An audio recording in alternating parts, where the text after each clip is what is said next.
Sunday night call చేసి రేపు morning 5 o'clock ready అవ్వు, రేపు లాస్ట్ సోమవారం మనం కోటిలింగేశ్వర టెంపుల్కి వెళ్దామంటే నేనైతే మార్నింగే డీసెంట్ అండ్ డిసిప్లైన్గా లేసి అయితే రెడీ అయ్యాను అనమాట. సో ఫైనల్లీ మేము ఆ ప్లేస్కి అయితే రీచ్ అయ్యాం.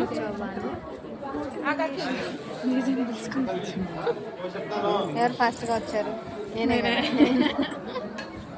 మనం ఎప్పుడు లేట్గా అయ్యాం. ఈ టెంపుల్ మనకి బెంగళూరు నుంచి 90 kilometers అవే ఉంటుంది. 2 hours జర్నీ పడుతుంది అనమాట. సో ఎంటర్ అవ్వగానే అక్కడ మెయిన్ టెంపుల్ ఉంటుంది. సో మెయిన్ టెంపుల్లో మీరు పూజ చేసిన తర్వాత అక్కడ చుట్టూ ఉన్న లింగాలతో ఎక్కడ కానీ మీరు దీపం పెట్టడం, మీరు ఆ లింగాలకి పూజ చేయడం అస్సలు చేయకూడదు.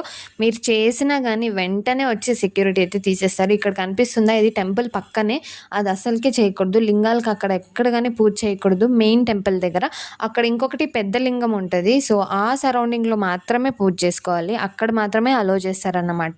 సో లేదు అని మీరు ఎక్కడైనా పెడితే దీపం వెంటనే వచ్చి తీసేస్తారు. సో అదొకటి మీరు గుర్తుపెట్టుకోండి. అండ్ ఇక్కడ టార్గెట్ వచ్చేసి 1 crore లింగాలు అయితే పెట్టాలి అనేసి టార్గెట్. ఇప్పుడు ఆల్రెడీ 90+ lakhs లింగాలు అయితే ఆల్రెడీ ప్రజెంట్ ఉన్నాయి. ఈ ప్లేస్ చాలా బాగుంటుంది. అండ్ శివరాత్రి టైంలో అండ్ కార్తీక మాసం టైంలో అయితే నిజంగా చాలా అంటే చాలా బాగుంటుంది. మీరు కూడా ఒక్కసారి విజిట్ చేయండి.